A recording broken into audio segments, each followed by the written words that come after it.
Assalamu alaikum, hörmətli teleekran aldırki görənlər. Bugün Qədəm studiyasında bizning aziz aq xalatlıq insanlarımız mehmanda. Bunlar bilan biz yaqinizlarni hozir tanıştırıb o'timiz. Bugungi xush kepsizlar programmasiga aziz mehmonlar, xush kepsizlar. O'sha aq xalatlıq aziz insonlar o'zining Gippokrat qasmiga shak keltirmay kecha kunduz yar o'lak bo'lib, har bir bemorga yar o'lak bo'lib kelayotgan insonlar. Aziz canlar desəkmi xatalaşmayız. Bizning studiyamıza xoş kepsizlər. Xoş kepsizlər. Rəhmət. Sizlər bilan hörmətli teleekran aldırki tamaşaçılar, bu mehmanlarımızı tanıştırıb ötsək. Mərhəmət aqasız çoğun bolğan ki sizdən başlasaq. Assalamu alaikum, hörmətli tamaşaçılar. Bugün biz Qədəm kino studiyasında mehmanda o'tirmiz. Birinchidan men Mirvanamga rahmatni aytmoqchiman. Bizning beshimizni qo'shib millatimizga meditsina sohasida azroq bo'lsa bir yordami tegsin deb bizni chaqirib, o'sha mutaxassislar kelib mashada o'tiryapmiz. Yana bir qitim rahmat. Yana mashta uchrashlar bo'lib tutsin degim keladi. Rahmat aka. O'zingizni tanishtirib o'tsangiz. Men Abdukerim Umarov Abdumanap o'g'li, men Yarkatlik. 1972 yili Kiyev nomidagi Uyg'ur o'rta maktabini tugatgan, shu yili Olmaota davlat meditsina institutining davolash fakultetini tugatib, 1979 yildan boshlab Qarasay rayonida ishladim. Nevropatolog, psixonevrolog, terapevt. Uningdan boshqa Merey yezisida bosh vrach bo'lib ishladim. Mening ish faoliyatimda 47 yil ishlabdiman. Shu bir yezida turib, biz endi u vaqtlarda hamma sohadan yordam ko'rsatalatdik. Kerak bo'lsa biz pediatr bo'latdik. Shuning uchun bizning buni kardiolog qo'shash, endokrinolog qo'shash kasblarni ish mobaynida faoliyatimizda o'qib, o'rganib, og'riqlar biz o'shda yordam qilatdik. Hozir men o'zimni shaxsiy nimam bor, aslında psixonevrolog, terapevt bo'lib ishlayapman. Shaxsiy imxoningiz bormi? Shaxsiy imxonim. Yaxshi. Navbatdagi mehmonimizga tanishsak. Assalomu alaykum, ekran oldidagi ko'rganlar. Mening ismim Turganov Telman bo'ldi. Men UZI doktori, ultra ovozliq do'lqinlar orqali tekshirish doktori. 19 yil bo'ldi mush sohada ishlab kelayotganimga. 2007 yili Milliy meditsina Asfendiyarov nomidagi Milliy meditsina universitetini tugatgandan keyin shu paytdan boshlab shu meditsina sohasida UZI diagnostikada ishlab kelayapman. Shu jarayonda Nurmet hozirgi topda Nurmet meditsina doktorxonasida ishlayapman. Rahmat. Qani siz bilan tanishsak. Assalom mehmonlar, ko'rganlar. Men Avutorish Dilmurod qizi, o'zim Yarkatlik bo'lman. 11-sinfni Jamol Bo'saq nomidagi maktabni tugatgan. 2003-yildan boshlab Asfendiyarov meditsinskiy institutda o'qidim. O'zim hozir Taldibuloq ambulatoriyasida doktor. Təcrübəlik sağlam 15 yıl. Rahmet. Assalamu alaikum, hörmətli tamaşaçılar. Mening ismim Abdullayeva Sahidam Əmrullam qızı. Özüm Baysiti yezisinin bolman. Özüm aşı 2005 yıl İsmail Tayır məktəbdə Uyğur məktəbini bitirib, şu yılı Asfendiyarov oquşqa düşüb, общий практика отделениені bitirib, лечебное деланы. Şu жылдан башлап, 2012 жылдан татып, ашы Baysiti yezisida özümнің жутумда 10 жыл әшәдә доктор болып işildim. Арлықта баш доктор болып işildim, әшәдә 3 жыл әшәдә заведовать қылдым. Шундан кейін әмде балла чоң болып мұшы Алматы шәһәргә келдік. Алматы шәһәргә келіп, hazırkı вакытта 11-ci поликлиникада Айнабулақта терапевтический отделениенің заведующisi болып işləyətmə. Həm özüm жүрек doktoru həm işləyimə. Rəhmət. Hörmətli ekran aldagi mehmonlar, mana biz bizga studiyamizga kelgan mehmonlar bilan tanishib o'tdik. Shularning sizlarga salomatligingiz uchun qancha zarurlik kerak bo'lsa, biz ostiga yonfon nomerlarini tashlab ketamiz. Kerak vaqtida murojaat qilsanglar bo'ladi. Shundaqmi sizlarga murojaat Bo'ldi. Rahmat. Anda bo'lsa, sizlarga biz o'zimizning salomatligini saqlash haqida so'zlashdan burun sizlarga bir umumiy savol qo'ysam. Sizlarning mush vrachlik kasbinglarning asosiy maqsadi nimada? Bizning endi mushu doktorlik ishimiz bizniki birinchidan shu kelgan bizga patsientlarga yordam ko'rsatish. Bemorlarga yordam ko'rsatish, og'riqning oldini olish. Shu bemorlar bizga kelganda bizga birinchidan bizga ishonch bildirish kerak.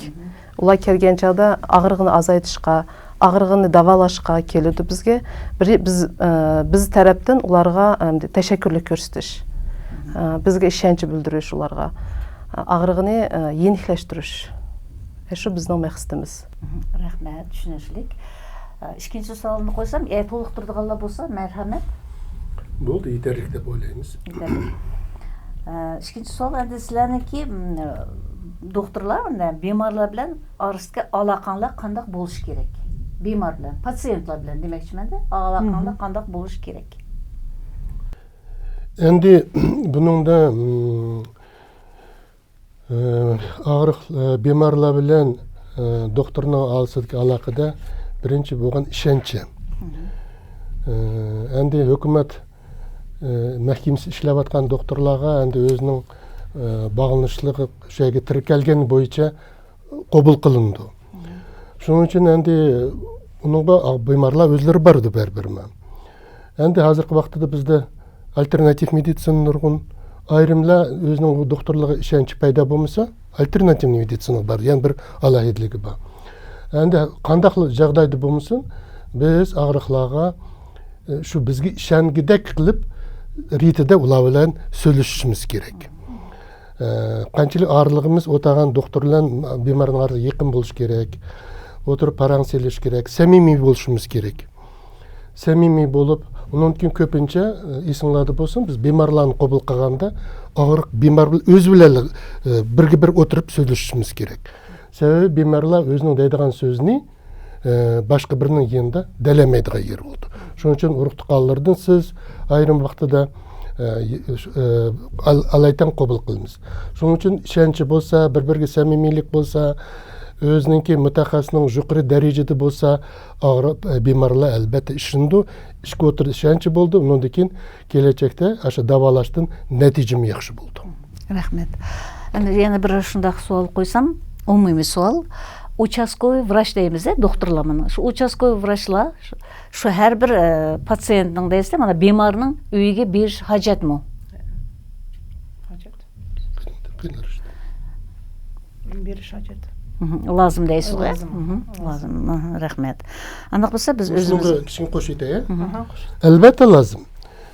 U bizningki burungi vaqtlardan boshlab kelayotgan meditsina bo'yicha bemorlarning hammasi doktorxonaga kelamaydi. Ig'ir og'riqlar bo'ldi.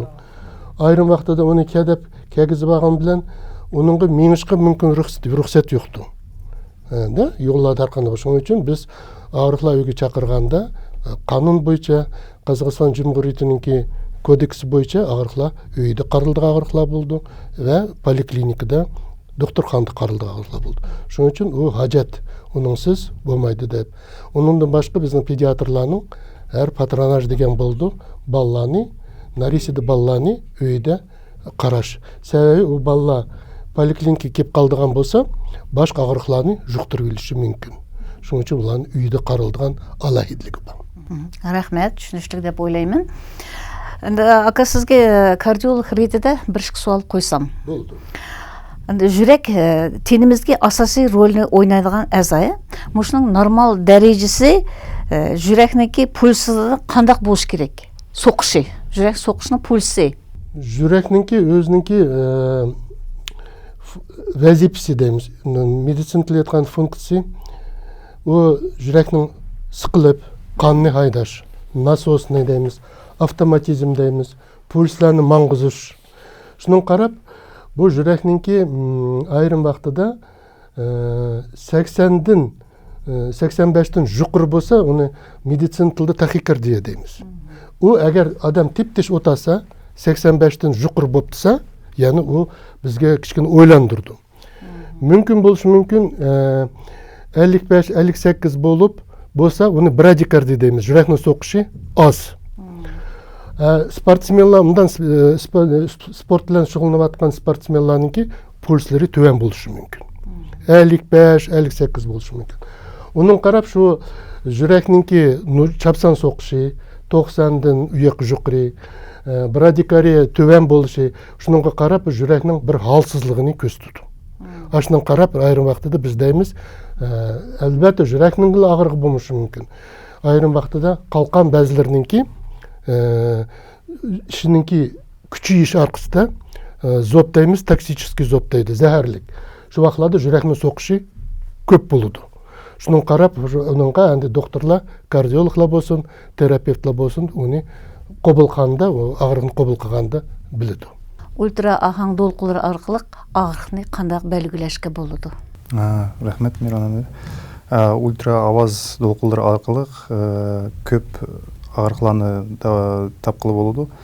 Азыр кітапта бұл медицина сағасыда көп қолындаған қауіпсіз, зиянсыз құралларының тәркібеді деп айтсақ болды.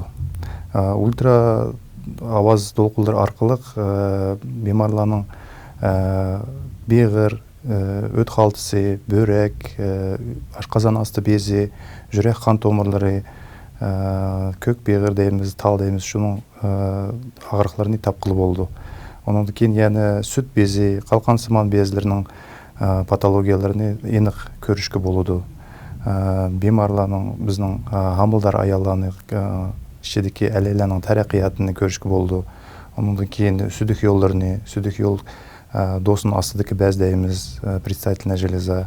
Оның кейін аяларының анылық бәзлеріні, балият қоланы, шуланы еніқ көріп, шының бір құласысын шығырып, берішқа имканият ярып берді. Рахмет. Әнді hazırki мұны тарақи әткен заманда рентген дейміз, КТ дейміз, МРТ дейміз, мұны УЗИ деватымыз, шуларның арасында пәрқ бамы? Бір-бірден пәрқ бамы? Пәрқі ба, әлбәтті. УЗИ білен КТ, МРТ, рентгеннің пәрқі ба. УЗИ бұл ультра аваз долқылдар арқылық тәкшірдіған құрал. Рентген, компьютерный томография дегеніміз, ол радиационное излучение, ионизирующее излучение дейміз, радиациялық хоупы ба адам балсыға. Шыңлашқа бұланы жылығы бір қетім, болмаса ішкі қетім ұсыныш қылды докторла. Ультразвуковой диагностика дегеніміз, ультра авазлық тәкшіріш, бұл хоупсыз, зиянсыз, радиациясы жоқ. Бұны қайты-қайты тәкшірішкім болды, қолынышқы болды. Әр түрлік жағдайларда көпінше қолынышқы имканият ярып берді. Әрбір бемар үшін асасы облучение қайсында азырақ, камырақ болды? Әнді УЗИда әң безопасный, бейхәтәрсіз дейміз ғой, қауіпсіз, зияны аз, әң көп қолындаған құраларының бірі медицина сағасыда. Рентген ең дегендек компьютерный томография бұла радиационный немесі ба, зейіні ба, радиациялық зейіні ба. Бұлада ионизирующий излучение ба. Шоңлашқа бұланы әнді көп қолын алмайды медицина сағасыда. Ультразвуковое исследование біріншіден қауіпсіз, оның кейін әзен бағада чапсан нәтиже бердіған құралларының бірі. Рахмет. Әнді нөвәтіне, біз нөвәт білән сіләгі суалланы қойсам, әнді сіз ВОП врач дедіңіз, врач общий практике, умуми врач. Әнді мұшы умуми врач болған сіз әм терапевті? Терапевт деген сөзінің мәнасы қандақ өзі? Шыны түшәндіріп етсіңіз? Терапевт деген сөзінің мәнасы әмді о чоң бемарларға қараш деген сөзді. Бізді бұрын медицина саласыда терапевт деп бөлінәді, һәм педиатр деп бөлінәді. Терапевтлар олар чоң бемарлар қарады, педиатр о кичик бемарлар қарады. Біз бұрын аштақ бөлініп ішлеттік. Бірақ уже мана 5-6 жылдан ашты, бізде андақ терапевт педиатр деп азыр бөлінмейді, бізде умуми докторлар деп есапылымыз, біз әшу юғырча дегенде айылының докторлары деп есапылымыз. Біз қарғанда 0 яштан 100 яшқыча әмісін қаршымыз керек. Біз үйінің әзасы болып есапланышымыз керек. Олар бізге ішенші бүлдіріп, өзірінің ағырықларыны, әм проблемларыны, әміні дәп бізге италаш керек. Шыны үшін азырық заманда біз общий умуми доктор болған білен, біз участкалық докторларды есапланымыз. Біз әрбір докторға өзіге азырқы бейген приказ бойынша 1700-гече адам бекітілді.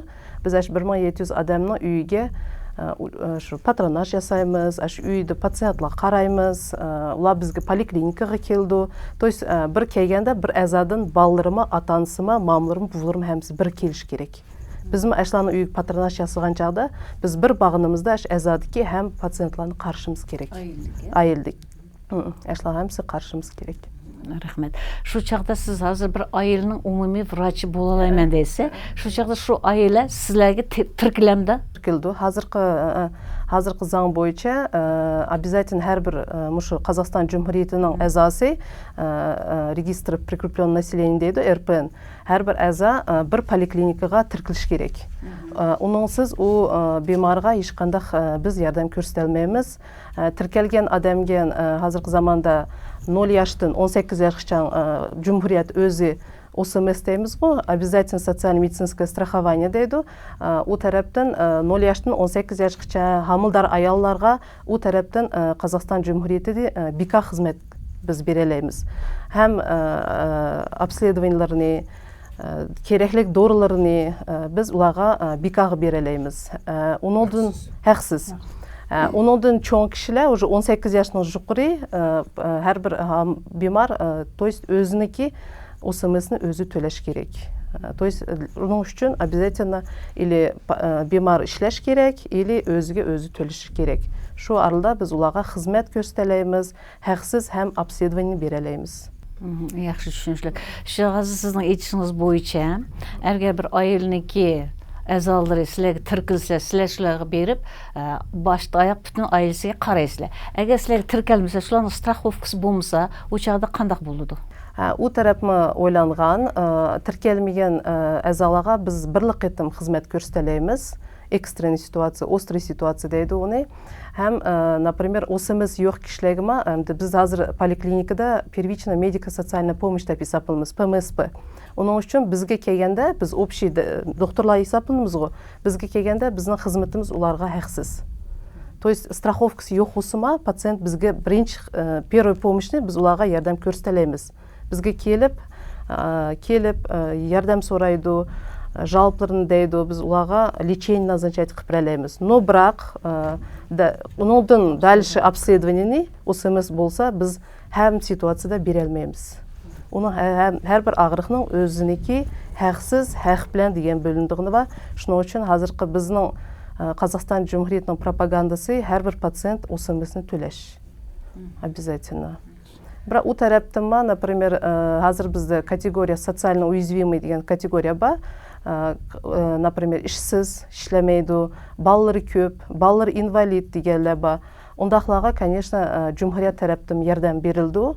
Ондақ тараптан местный акимат дейді, әшла өзлері осымызны төлеп, оларға страховканы шығырып берді hazırkı zamanda. Рахмет, яқшы түшеншілер беріп атсылар, рахмет. Решетем сізге кесіп.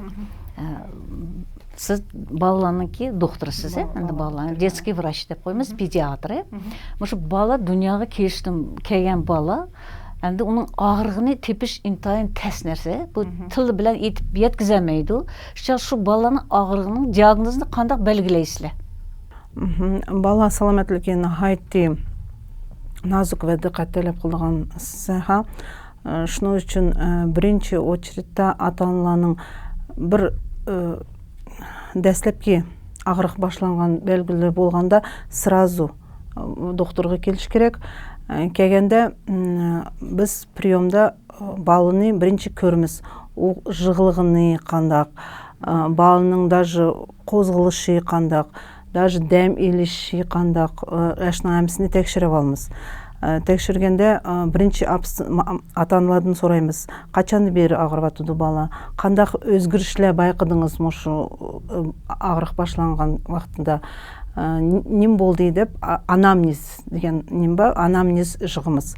Балыны караганда даже балыны датына яткызып жыгылышны, кыймылышны, дәмилишни ва каяны мындак баланды жыглап тутуду го. Ашен туткан көп нерсени бизге маалымат берди. Биз балыны текшергенде биринчи мен дегендек ата-аналардан сурайбыз анамнезни, экинчиден физикалык немге киришибиз. Карашка киришибиз. Биринчиден текширебиз, жүрөкүнү текширебиз, өкпөлөрүн текширебиз и керек болса УЗИларга и анализларга өтөбүз. Зөрүр вакытта болса. Шуну нәтижесini биз диагнозну коюп беребиз. Ата-аналарның бу жерде эң биринчи очередь анамнез. Кандак башланды, температурасын өлчөйбүз, балыны. В основном эш балынын немси карайбыз го. Ол сөзлемейди го, ол жыглайды. Осмотр дейди го. Эшныңгы яман жык көңүл бөлмүз. Энди мушу анынки ишке каты вактыдагы агырыклар энди анын агырыйды го адам болгондуктан шу агырган вактыдагы балыга таасири боламды. Шунун балыга таасир кеп чыкса шу агырыклар шуну давам кылып кетелемди балыдагы агырык. Анынын агырыгы балыга өтсө, шу чагда балыны кандак силерди биле элесиз. Анынын агырыгы унун өткөнлүгү. Маселен көпүнчө тумоо менен агырып калды го аналар. Тугай вакыт тошканда ар хил агырыкларга дучар болуп калды. Шу чагда агырык аныга силер кандак немелерди лечениеден берсилер? Ишке кабат вактында биз протокол боюнча лечение беребиз. Унун энди балыга таасир болду. Балыга таасири болду. Энди у жерде уже медицинада далилденген доруларны беребиз, потому что плацента бар. Плацентадан өттү даган, өтмөйдөгөн дорулар бар. Ашныңга карап биз подбирать кылабыз лечениесini. Учагда балыга таасир кылмайдыган дорулар бар. Яхшы. Рахмет. Азыр көпүнчө бала туулганда жылтуучуну дейди го, сейрик болуп туулду. Ушуну алдын элиш үчүн эмне менен кылыш керек? Менин практикамда жык көп учурушду, мындак физиологический жылтуха деген нерсе. Ол вообще кыйлыплашкан нерсе. Ну как бы нормальный көп учуртуган нерсе. Серикни биз биринчи очередь патронаж деген эбем иткеттик го. Патронажга барганда биринчи очередь балыны карайбыз. Сериклыгы болса 14 күнгө чейин это физиологическая желтуха деп анысыгы түшүндүрмүз. Биринчи очередь унун лечениеси фотолампа. Эч кандай дора эчтенбейбиз. Только фотолампу приобретите деп неме түшүндүрүп кетебиз. И экинчиден анысы яхшылап туруп балыны эмчек эмитиш немеси эң эши дорси. Бала отуруп анысы спокойно отуруп балыны эмитиду 30-40 минут эмитсин дейбиз. 30-40 минут немишке? Потому что есть алдыңкы сүт, акыстыгы сүт. Алдыңкы сүттө глюкоза менен суу болду. У бал 15 минут эмсе, глюкоза менен сууну эмбалды, карын тойду деп яткызып койду уну. Эң хунарлык немеси акыстык сүттө. Весь белок, весь который вот расщепляет желчь, вот этот билирубин, у эң акыстык сүттө. Шуның үчүн биз анын отуруп, эч кандай етип эмес, отуруп, балыны дурус тутуп, балыны дурус тутуганын 4 тәсили бар. Оны энди кәдимгидек башка неме, 4 тәсил менен тутуп, бал прям сосокну дурус элип имгенде, 30-40 минут имгенде, акыстык сүтүнү яхшылап туруп эмеду, бала шу вакытта тойду, организмге белоклар поступать кылды го, шу белоклар расщепляет и билирубинный и чоң дәрт менен чыгып кетиш керек ол. Физиология, потому что ошта чоң дәрт менен чыгып кетсе, нем түрдө табигый түрдө шу вакытта балда сериклык чакан кетиди. А если бала дурус эмбесе и қылмаса о чақан тоже шықмайды, ошон үчүн фотолампа рекомендовать кылабыз. И билирубинди постоянно контролдо тутуш керек. Если билирубин 250, 300 деген показательдер болса, уланы обязательно стационарное лечение әйтіміз. Это все әмісіне бір айның ішінде қылыш керек бізге.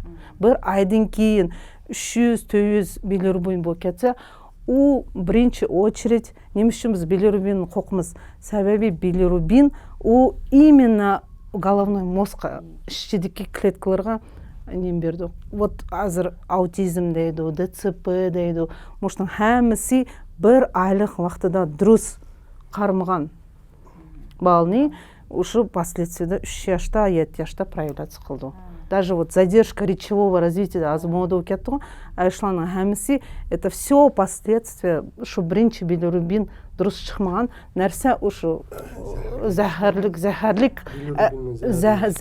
билирубиннің зәһірі.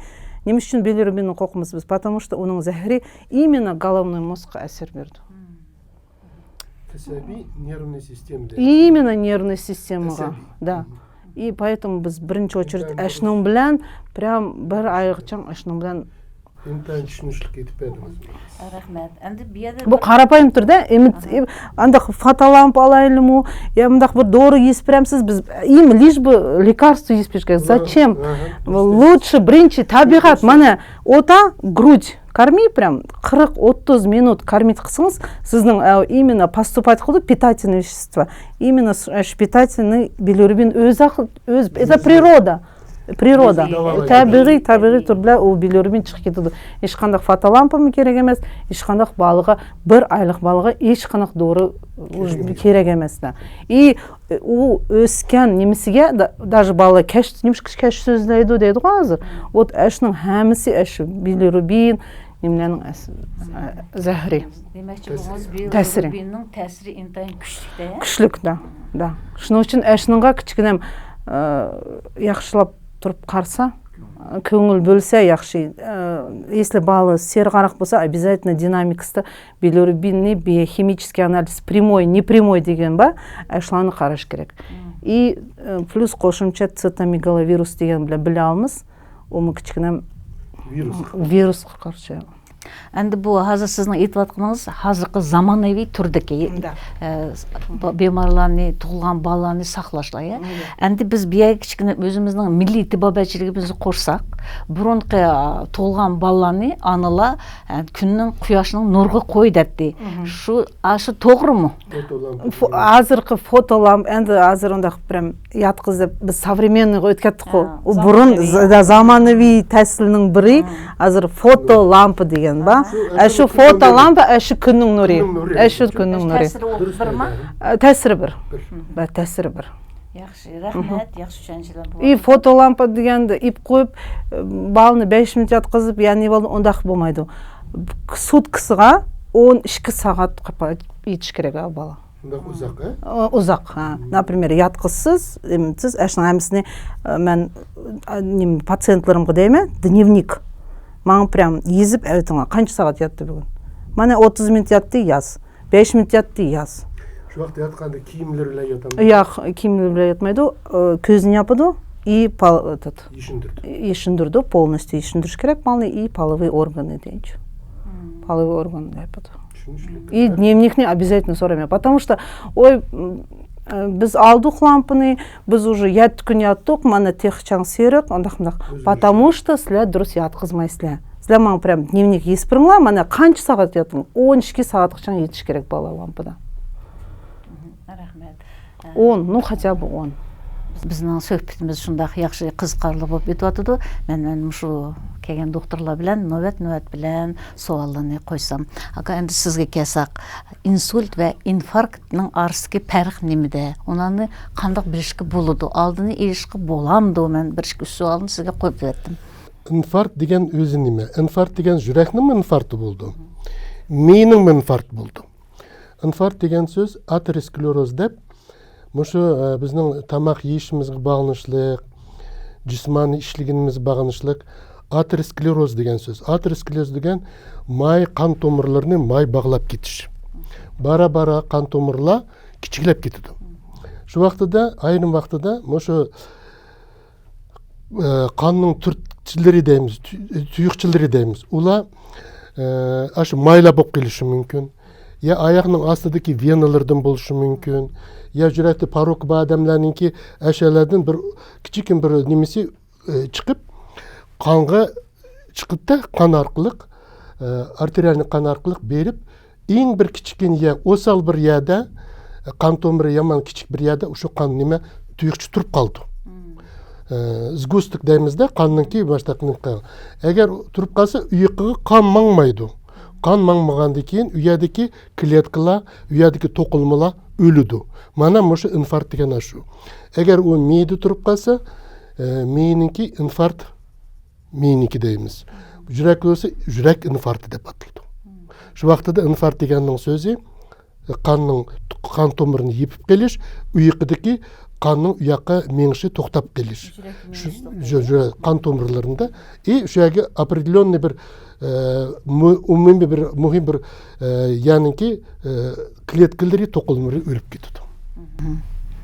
Инсультчу. Инсульт дегеніңіз, әнді инсульт деген сөз удар деген мәнін білдірді. Удар деген сөз инсульттың ішкі түрі ба. Бірі ишемический инсульт, мына азырқы дегеніміз инфаркт қошаш. Яны бір геморрагический инсульт дейміз. О қан томырлары, мысалға біздің бәдінімізді 4-6 литрға шыққан ба. О қан әр вақтыда айнып тұрды. Айрым вақтыда біз бара-бара ешіміз чоңылған сыры қанның томырлары кичіклеп кетуді. Бірақ қан өз бойынша қалай берді. Айрым вақтыда әнде қан қысымы көтерілді ағырық ба, башқы сәбәплер білен қан көтерілген вақтыда ашы кичиккені қан томырыда шу қан айлыны берді. Жүрек насосный функциясы бойынша қанны іштіре берді. Шуның үшін ашыны күчеп, жүрек өзініңке халсызынып кетуді. Шу вақтыда айрым еләді жүрек қан томырларыныңки айрым елерді, бір осал елерді кичиккені қанақ десем болды, бір шишкі десем болдым.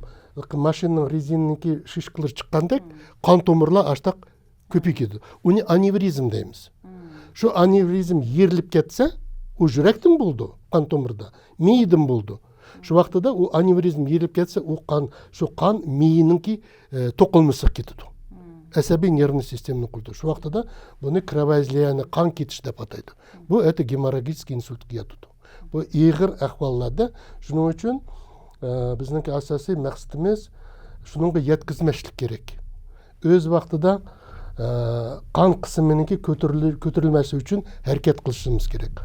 Нормада 140-ша, 130-140 болғанды қан қысымының бірінші немесе дәйміз, балдығы десекім болды 140, 165 гипертонический ағырықныңки ішкеншісі, 180 болса, жұқыр болса, қан қысымының үшінші стадиясы дәйміз, балдығы деп атайды. Шыныңға еткізмей, біз давалышымыз керек. Шу вақтыда, әгер инсультін алдыған болсақ, сіз дедіңіз ғой, инсультіні 100% десек, 80% бойынғы бағынышлық. Бойындaki қан томырлағы бағынышлық. Пәкәт 20% жүрекнің башқышылығы бағынышлық. Шының үшін көпіншісі бойынға қан томырлаға бөләктің кімәді. Шының үшін мұны өніміз телеман отырды. Мұны бойынның қан томырларда кішікләп кетіші. Елі тромбыларын тұрып келіші арқылық, айны вақта кетпаған қан мейігі түшмәш келіші мүмкін. Ол вақта көпінші ишемический инсульт болды. Мейедегі қан қайтып кетмеші мүмкін. Әгер қысылып қалса, о вақтыда геморрагический инсульт болды. Мұндақ ері ба. Мана шындақ немелі. Қазіргі вақтыда ян дамдаштырып қойы бере, әнде қазір мұндақ бізге мүмкіншілік мұндақ болмай қалдығанды. Мұшы өлімлік бойынша дүнияви медицина сағасыда бірінші орында мұшы өлімлік жүрек ағырғы қан томырларға бағынышлық. Жылғы 20 миллион адам өліп атыды. Қазіргі вақтыда біздің яшла, қазіргі қарға вақтыда біздіңке Қазақстандығы өмірінің ұзақлығы 75 яш. Яман емес. Японияда 85 яшқышы өмір сүрді. Отыра есеплағанда. Шу вақытта біз қазір көпінші яшла өліп кетіп қалған нұрғын. Немде десе, тромба бәке, тромба тұрып қалды деді. Азырқы бір диагнозның ашы өп кетті. Шу вақтыда біз кішкен ойлынышымыз керек. Көпіншісі қан қысымының көтерілгенін білмейді. Бөрек ағырып атқан бемарларда ула давление көтерілгенін білмейді. Сезмей жүре берді. 160, 180-гече жүре берді. Мейісі қан кеткенді бірақ біледі. Бұл деген бипаварлик. Өзінің тан саламатлық қарымғанның. Өйді тонометр болыш керек, өлчеш керек. Бұрмыншылар келіп дейді, ой, бұл менің рабочий давлением, менің ішлеп атқан әмгек давлением қысымы дейді. О, дұрыс емес. 140-тан жүқірі болды деген сөз, о да давлениенің ба деген мәнасын білдірді. Шының үшін, әмі дайдығынан, яшлағы дайдығынан докторлағы беріш керек. Әгер үйеләді новәт нұрғын болса, өзіңланың тансақлының күткіңлі кәсі, альтернативный медицина ба, платныйлағы беріңлі әқліқліге, өзіңланың ағырғынланы өз вақтыды білгініңлі дұрыс. Шу вақтыдылы сілі өзіңланың hayatыңланы ұзарты сілі, уақты сілі ақшы тапалай сілі, дөлет көрі сілі. Шуны демекші мен. Рахмет, ака. Әнді мәселен бір insan kese, aldığınızda siz kardiyolog ретінде sizge kese, siz şunu çırayı qarab, özünün o jürek ağırlığını bilmeydi mesela. Şunun dep içip berelemsiz. Şunun belgili qandaq boludu. Belgiler buğa vaqtida, muş kirge vaqtida, endi aşı kütüş bölümüden sizin yeniniz otaqçıga kirip otağını qaraysiz, hasırap ketişi. Hava yetmegендek hasırap ketişi, dämilişi. Onun ki bunu kalpıklarının kökürüp ketişi. Kulaklarının meyler kökürüp ketiş. Meydeki vena kan tomurlarının yoğurup ketişi, köpüp ketişi. Mana mышның бал hamısı yürekninki halsızlığını. Munda aytkanda сердечный недостаточный дейміз. Мушу bir belgiler. Ашынан қарап, onun başka мында тымақларның мейлеріма көкіріп кетеді. Onun keyin bular kirgan vaqt ayrim vaqtida burmanchada men talab turma, so'q talayma deydi. Muşumu bir yürekninki halsızlığını gösterdi. Yaxşı. Endi ba'zi bir odamlarning nafas ilishi hozir siz aytgandek ig'irishidi, putlari ishib ketadi. Shu pochka beg'ir og'riqning nimasimi belgisimi yoki yurakniki belgisi? Endi buningga uningni ba ikki tarafdan ba desak bo'ldi. Yurak abada o'tib nasosni vazifasi bor deb. Qonni haydab nimdan qon o'zi 4 kameralik. Ikki quloqchisi bor, ikki qazonchisi bor. Nima sal levay sol tarafdagi qazon tashligan vaqtida yurak infarkt olsa, yo bo'lmasa aterosklerozlar bo'lib nima ketadigan bo'lsa, klapanlari durust yopilmasa degandek ishlamaydi. Uning uchun yurakning so'qishi kuchaydi. 80 ning o'rniga 190 ishlab turish kerak, qonni haydash kerak. Shu vaqtida birdan-bir mushu ashning orqasida buni uyoqqa ketgan qonlar nimga yetamaydi. Shu vaqtida nima dengida yetamay, shuning uchun bu ishqlar ashundan paydo bo'ldi. Ikkinchidan ikkili taraf ishib ketadigan bo'lsa, tutgan vaqtida u sovuq bo'lib tursa, u ko'parak mana hozirgi почечный недостаточный deymiz. Börek ağrıqlarınınki undan yetişmeslik işini gösterdi. Onun için biz onun qarab birdilla kardiogrammaga tushiradigan bo'lsak, elektrokardiogrammaga, agar yuragi yaxshi bo'lsa, birdil deymiz, bu sizning ishiq börek ishig'i deb deymiz. Mumkin endi kardiolog qo'shib aytay yana singlimiz. Rahmat, durust deysiz, endi durust birinchidan biz bemar kelgan chaqda deymiz, so'roq qo'yamiz. Qandaq ag'rivatsiz, qayeringiz ag'riydi, ishqlar bormi, yo'qmi, qaysi paytda paydo bo'ldi, adgin paydo bo'lamdi, kechqurunchi qaraq paydo bo'lamdi. Shuning bilan biz уже differensirovka qilamizda ag'riqni. Bemarda kechqurun ko'pinchisi kechqurun paydo bo'lsa, ishkel putda birdek bo'lsa, u конечно yurak tarafdan deb hisoblaymiz, потому что yurak kechqurunligicha odam balasi kunduzi put tutgandan keyin qon durust mangmaydi, shuning uchun ishqning hammasi putning ostiga mangdi. Уже kechgacha yetib chiqqandan keyin qon kichkina yaxshi mengib, уже adgini уже ishqlari qaytadi. Börekniki nabarot bo'ldi. Börekniki va so'ng odam balasi adgini tug'anda уже uzlari, ko'zlari ishib turdi. у уже күшкічен кешқұрыңғыча ішқылары қайтыды. Шуның үшін біз жүрекнікі, бөрекнікі деп уже аралаймыз. Енді мен сізге шуда бір суалын қойып кетсем, көпінше біз ұшыртыдығымыз хаятта да, адди инсанларның арасында, докторлар емес, адди инсанлар арасында шунақ бір гепләме болды. Ой, мен бүгін аяғым қысып, дұрыс киемеппін екен, аяқны пұтым ağrып, жүрегім соқып кетті деген бір сөзлерім алған. Шу қанақ дейсіз шуныңға? Енді шу аяқ киімнің тәсірі бар ма? Яки тапанның ağrығыдан чықамды о? Аяқ киімнің тәсірі болушы мүмкін, потому что әрбір адам әр түрлі аяқ киім алуды, удобны, неудобны деген аяқлаба, қысыдыған аяқлаба, көпінше азыр Қытайдан келді де қоймыз ғой, китайская обувь деп біз қоймыз, қысыды, качествосы начар. Андақ аяқла яман кичік аяқ еп қойса, қысып кетсе, дұрыс дейсіз, пұт мағырыйды, пұт ағырған екен, ол адам балысыны халсызландырды. Халсызланған екен, башқа симптомлы пайда болушы мүмкін. Бірақ көпенчісі де жүрек ағырығы болса, уже адам балсы кешкічен аяқты жүргенден кейін ішейді о. Ішіғанден кейін уже аяқым қысышқы башлайды, аяқ қысқанден кейін ол жүрекке тәсір қылыды. Қан дұрысы мағмайды. Рахмет. Шында қызғын сөhbetler болатыды. Хамалаға рахмет. Әнді мұшу Тельман сізге келсек, мұны узиға түштен алдын, қандақ таялық қылыш керек, шу узиға түштен бұрын? Рахмет. Узиға түшінің алдыда тәйірақла әртүрлік органлаға қарап бөлінді. Әгерді ішке әзаларын тәкшіреш кесек, оның ішіге бейгір, өт қалтысы, бөрек әзалаға кесек, о әзалаға біріншеден 6-8 саат аш қосақ болуш. Кешке газланған ішчімліклерін ішмәсілік. Оныңдың кейін сарбент дейміз, шыны кешке ішчівасым болды. Газлықларын ішмәш керек. Оның ішіге газ пайда қылдыған сүт, нан, шындақ өнімләні, оланы істемал қымаш керек. Әгерді... Көктат чөмешек, көктатын қош біткетсіз бұл ма? Көктатлан болмайды. Көктат газ жығыды, газ ультрат авазланы яқшы өткезмейді. Долқындырын үші, ультра аваз долқындырын яқшы өткезмегеліктін, рәсімлері яқшы шықмайды нәтижесі үші.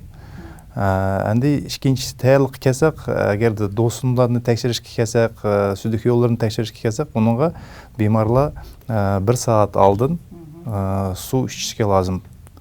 1 саат алдын. Шындақла әр түрлік ішімліклердің нер болыш керек.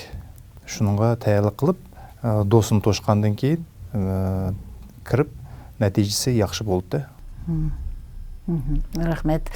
Әнді мұны өзенікі шешімі, ақырқы шешім болып есапланамды, ә? Ақырқы шешім болып есапланмайды. Бұл қошымчы құралда болып есапланды. Біздің кардиолог, терапевт ақылырымыз отырды. Бұл кішілер әшу өзенің қайғызы білән, анализларының нәтижелері білән, әшлан әмсіні қошымчы қылып, әмсіні толықылғандың кейін, ақырқы сөз мұшы терапевт, кардиолог мамаларда. Әнді мұны сілі, как өзі врач ретіде, сілі диагноз қоя аламсілі? Біз диагнозланы қоямаймыз. Біз пәкәт ішкі органларда, әзалада қандай өзгерішлер жүз беріп атқанлығыны шыны тәстіқләп, шыны қағазге езберміз, сүрәтлерін шығырып, мұны бейғірді мандақ өзгерішлер болатыды, өт қалтысыды таш бәке, бөректі таш ба, қатарлық ішіклер ба, болмасы еңқі жүрекін деп кеттік. Жүрекінің иқтидары мандақ, жүрек ажызлап кеткен деп, шыны бір құласы ретіде шығырып берміз. Оныңды кейін бұла өзлері, яны қошымчы анализларын талап, қошымчы немлеге әуітіді. Шу вақта әмісін толықылғандың кейін бір құласы шығырып, бір нәтиже келгенде кейін, шу вақта яқшы лечение талап берді. Оның диагнозының шешіміне кім оқойды? Қас врач оқойды? Терапевт, кардиолог, жүрекні түшіріп, жүрекні апаса, кардиолог қарап берді. Әгерде ішкі әзаларды мәселе болса, терапевтла болмаса, ең қадек умуми врачла қарап береледі. Әнді өзі 3 миллиметрлік ташыны көстелемді?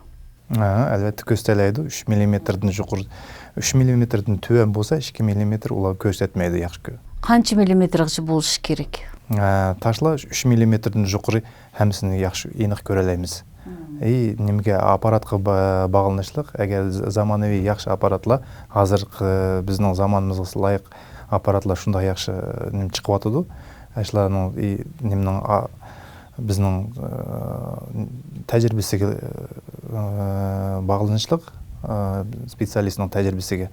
Әгер тәжірибесі үстін болып, яқшы аппарат болса, тез келген немләні көрелейміз. Әмісін еніқ дәперелейміз, қайет тұғынны, ташының қайсы yoldu тұғынны, жұқырқы бөлігінді тұрамды, төвенкі бөлігі тұрамды, өтінің yoldu, қайсы yoldu тұрды, неміш үшін сарғып кәтті, неміш үшін таш маңмауды әшіні әмісіні еніқ дәперелейміз. Өзі арқылық. Әнді бұл ташла адам үшін қаншылық хәтерлік? Хәтерлігі ба, бұл ташланың әгерді бұл ташла өттін шыққан таш болса, бұл таш мамай қиліп өт yolдарды тұрып қалса, бұл адам балсы өте қанығы сыңып, сарғайып кетеді. Онан кейін ол өліп қалышы мүмкін. Болмаса, сүдік yolдардыки ташла болса, сүдік yolды тұрып қалса, оны сүдік мамай қиліп, ішіп кетіп, онан кейін бұл сүдік қанғы тарылып, оның қоуыплық. Қатерлігі бар. Сүдік yolдар. Оның размері қаншылық, әгер шының үшін түшәге вақтыда бұла дейді, специалистлағы мұтақасылай әутетіді. Көріп бұла бірділі дейді. Көріп дейді, сізінке мұны тешін, мұны yolдан маң түшәмейді.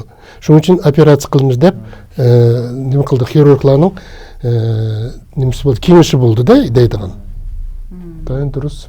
Оның үшін операция yolu білән чықырыш керек ме? Біз толықлап дәперіміз, бірінші ультра авазлық тәкшүрішке кәген вақтыда беймарлы қанша миллиметр кәлегенді толықлап дәперіміз. Оныңды кейін уролог, болмаса терапевтлар олар талап берді, қандақ давалашын, ұсылдырыны, давалаш құралдырын. Оныңды кейін ғажет болса компьютерні томографияға әуітіді, болмаса МРТ-ға әуітіді. Шыныңды кейін бұла әң ақарқы сөз мұшы немледі, мұрашлады. Рахмет. Рахмет. Мына сөhbetimizni davam qılayıq. Әнде мұшы өзіміздікі балаларынікі докторға келсақ, интервирусный интервирусная инфекция деген он неме? Оның белгілері қандақ? Вообще инфекция бұл в основном ауа арқылы и контакт арқылық жұқылған нәрсе. Бірінші атанлығы дайдығынымыз бұл гигиена. Гигиена рук, тазлық бірінші очередь болыш керек. Энтеровирусный инфекцияға лично кесек, бұл бірінші белгілері балда катаральный явление дейді ғой. Катаральный явление деген тыныш жолдарының пүткіліші. Заложенность носа. Шкенчеден температура. Гайбір энтеровируслар енді бөлінді ғой, ротавирусная инфекция деген ба, ола гайбір энтеровирусная инфекциялар құсық, балық құсыды. Ішчі өтіді. Панос. Ішчі өтіді. Аштық бәлгілер білән кесе, пациент, беймарал. Шуақтыда біз под вопросом энтеровирусная инфекция деп қараймыз. Шу бірінші очередь шу энтеровирусная инфекция дегенде гигиена, контакт с вирусом. Әшіні алдын елеш үшін балының иммунитеті жұқыр болыш керек.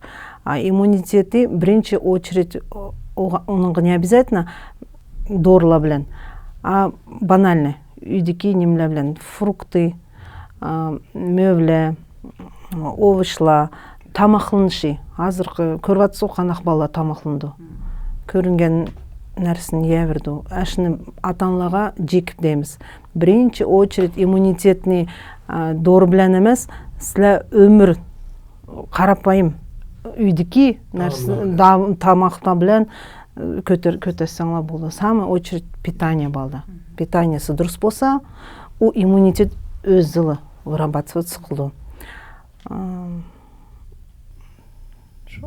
Энтеровирусный инфекцияға гепатит кремді, сиріға қырық.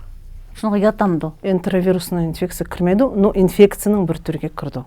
Шу тоғрық бір аз түшенші бәсіңіз. Гепатит бұл серік ағырық. Сілердегі гепатит А, гепатит Б деп бір Да, у вакцина ба, гепатит Б вакцинасы ба, у роддомдан башлап селінді. Бала туғылышы білән 24 сағаттың ішінде гепатит В деген прививкасын селіш керек роддомда. У гепатит В қаршы прививка, яғни бір гепатит ба, гепатит А, у серік ағырық әнде, оны әмісі білдіғанды, серік ағырық дегенне, оның тоже прививкасы ба, вакцинасы ба, у 2 яшта и 2 ярым яшта селінді. 2 қадым селіш керек оны. Аштақ календарь прививок деген ба, Қазақстан Жұмхуриетінің утвержденный. Әші бойынша біз 2 яшта, 2 ярым яшта гепатит Аға қаршы прививка салымыз. Чечек қаршы селінамды? Чечек коры қаршы селінді. Коры қаршы азыр дополнительная иммунизация деген программа башланды. Бұрында қоянды. Бұрын 1 яшта корыға қаршы салатық и 6 яшты салатық. Азыр дополнительная иммунизация деген мұшы январдан башлап приказ шықты, дополнение приказу. Оны азыр біз 6 айлық балдың башлап севатымыз. Сіз аз етіватсыз бала тұғылғандылы, шу роддомды салымыз деп. Азырға аталар шынға қаршы болатыр, шу прививкалаға. Бұныңа нем деген болаттыңыз? Әнді ата-аналарға прививка деген любой вакцина мәжбүр емес. Отказ дегенле ба бізде. Отказлаға әнді біз профилактический сөзлішіміз, ата-аналар білән түшендірміз, бұл ағырық немден, қандақ пайда болды, бұның последствиялар қандақ. Біз немден қоқымыз, біз осложнениеден. Да?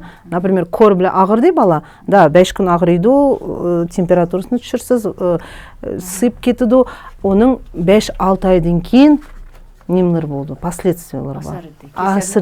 Кеселінің асарыттылары бар. Оны hazır ата-аналар чәлмейді, о hazır сразу пайда болмайды, онкен почечная недостаточность қаяқтың пайда болды. Потому что вақтысында корны амыған организм, оның күші болмайды, и 5-6 айдан кейін почечная недостаточность болушы мүмкін. То же самое сердечная недостаточность болушы мүмкін. Шуның үшін біз ашының әмісіні түшендірміз. Мана сіз көремісіңіз, мындақ болды. Даже көр ағырватқан вақтыда энцефалитлы, аштақ иғыр осложнениеға ипкемес үшін сіз мұшы вакцина азыр асыңыз, әті балды енек түрі көр ағырыйды, біз ағырмайды демейміз. Ағырыйды, но енек түрді өтіп кетеді. Просто катаральное явление болды, небольшая сыпь болды, и все. Осложнение болмайды. Ата-аналар осложнение деген нәрсені түшенмейді азыр қыла. Шуның үшін біз әнді максимально ата-аналар біле сөзішіп түшендірміз. Әнді әркім өзінің құқы бар дегендек, әркім өзі решать қылды қандақ. Азыр тем более қызылчыны аңлаватқансыздар, қаншымы қызылчы біз әнді уже өзіміздің практиканы оны білміз, қандақ иғыр, қандақ неме. Бала яман иғыр қобыл қуатыды. Почему иғыр қобыл? Потому что у бала вакциналамаған. Кәдімгідек иғыр қобыл қуатыды. Бұрын вирусный, біз противовирусный беріпла чықырып алаттық. Азыр обязательно біз антибиотик қошымыз. Әрбір антибиотик қошқан, это печенға, жігерге, әмісіге зиян. А противовирусный или даже субля кетішкі болды. Обычный вирусный су ішчевесіңіз, почка біле чық кетеді, вирус. Он циркулируется же, почка біле чық кетеді, и бал чақан немқаты. Азыр ата-аналар максимально прививка самайды, потому что у прививка ДЦП-ға еп кеватыды, аутизмға еп кеватыды деп немқаты, ондақ нәрсе жоқ. Потому что біз, например, әші прививканы еп өскен адамлы. Әші БЦЖ-сін мен алдым, ККП-ні мен алдым. Прививканы еліш керек дейміз? Еліш керек.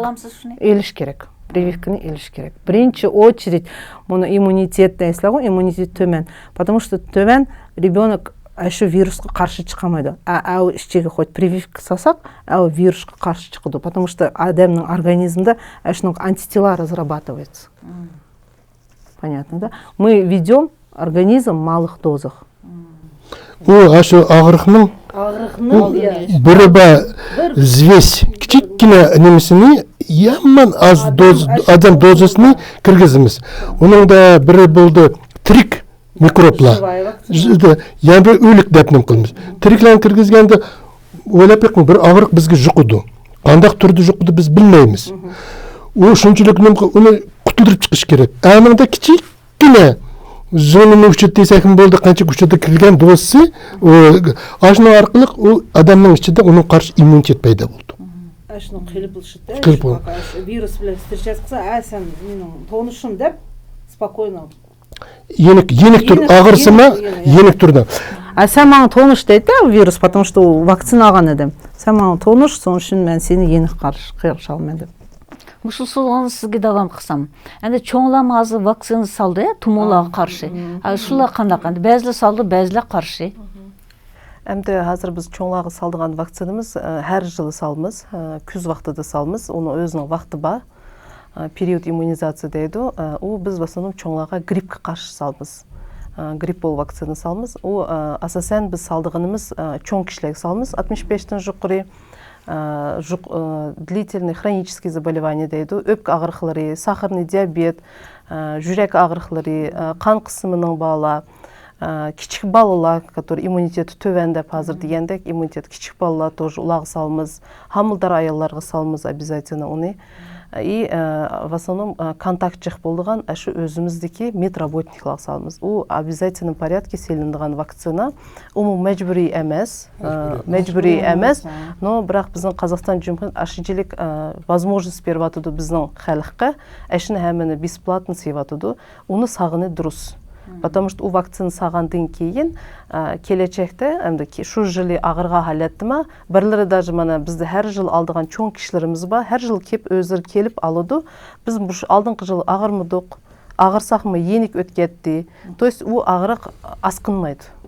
Грипп дальше асқынмайды, пневмонияға әкемейді, оныңдың осложненияларға әкемейді. Адам үшін, бемар үшін, мәселен, оның зейіні ба ма, жоқ му? Вакцина аланып. Вакцинаның зейіні яқ. Вакцинаның зейіні деп біз мүшкемгечен қанчық севатымыз, прям қатық вакцинаның зейіні деп андақ көмідік. Яқ. Себебі әр бір вакцина сағанда біз әнді вот келдіңіз, все берің кабинетқа, привычный кабинетқа берің деп сразу немқаймыз. Біз кәдімгілік анамнезіні көтіріміз, аллергиясы бамы қараймыз, тамығыны көріміз, тыңшаймыз, әмен әрсеқші шкәпті бұрын ағырдыңыз мұ, әшінім сораймыз. Ол важно, потому что ағырған адам кішкем иммунитет. Ондақ ағырсыңыз кішкенем, бір әптеден кейін келің, 3 әптеден кейін келің деп аштақ әйет етіңіз. Әнді қазіргі баланы ке я пішіп отқаны заңлар білсілер, заңлағы мәлім, шедіғыны энергетик, газированный напиткала, яватқалары суши, мандақ тамақла, гамбургер, бургер деп сап шындақлан ейді. Әнді ашыланың тәсірі ба му балаға? Ба, тәсірі ба, азырқы заманда чық. Әнді шу ағырқыланы өзе арқылы көрішкі боламды? Ашқазандық ағырқыларыны. Шулаға қандақ шын тәсіріне етпеген болсыңыз? Әлбәтті болды. Қазіргі заманда мұшу ең қыдап кеттіңіз. Қазір ішчемліклеріні көп бала ең қыдап донер, бургер, KFC деген немді тамақла. Аз біздің мұны тәрек заманымызға лайық. Әр бір еді ең қыдап немді ичіліп кетті. Ашқаныла әр түрлі. Шу ішчемліклеріні сейтіп атқалған ба, газланған сула, татлық сула. Шуланы әнді ішкенден кейін, ішкі органларда, әзаларда өзгерішлер болды, оны көріміз. Әлбәтті, біріншіден беғірда, өт қалтысыда, ұйқы безіде, газлан суланы ішкеліктен өзгерішлер пайда болды. Ондақ адамдан бір дылла, кабинет кіргенділа көріп, біз мұшу УЗИ білән тәкшірге вақтыда бір дылла дәлелейме әшінде.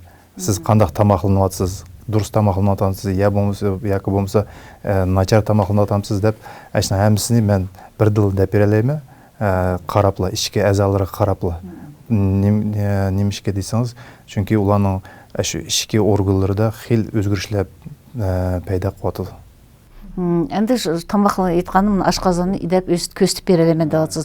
Әнді жүрекінің клапыларының ечіліп епізілішінде көстелемді аппаратыңла? Әлбәтті көстіді, еніқ көстіді.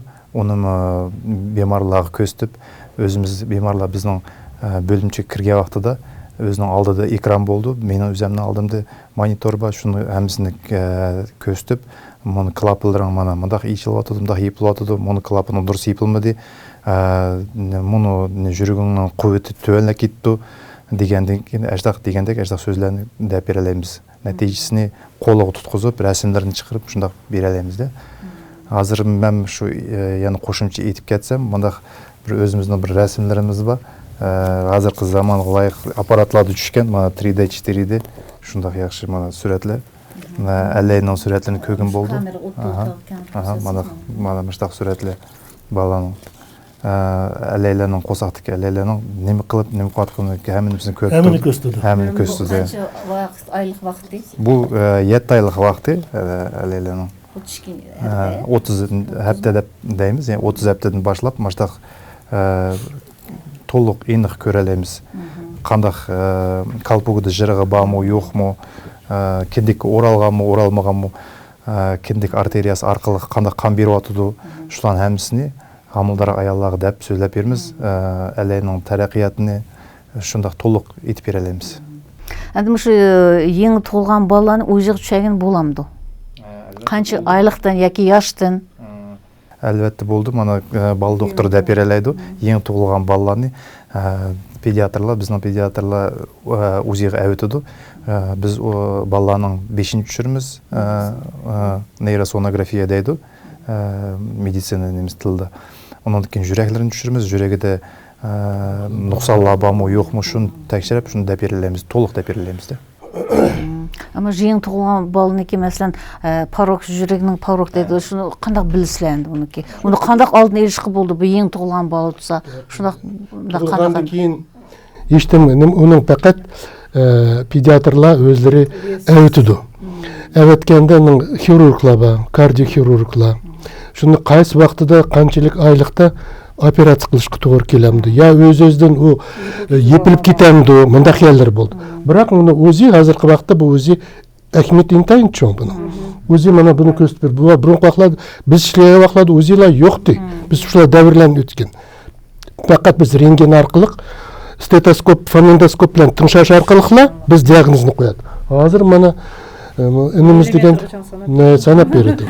Біз әветіміз ғой, бір ай бал тұғылды ғой, уже анысын ішіді білді уже, парокла болса, уже сразу тұғылғанда кардио әшу немлеге специально ятқызған немлер ба, отделениялары, әшеге беріп түшірді, если еді қанша миллиметр екенлігіні, даже әшу роддомдағы выпискасы білән шыққыды, біз уже бір ай наблюдать қылмыз, тыңшаймыз, ровно бір ай болғанда балға күні білән санаймызды, ровно бір ай болғанда әветіміз УЗИ сердцеға и миллиметрін әшедін санап бірді. Өсіп атамды, көпейіп атамды. Если азиып атса, уже дегендейм, 3 айды кен барса, 6 айды и 1 яшты барса деп.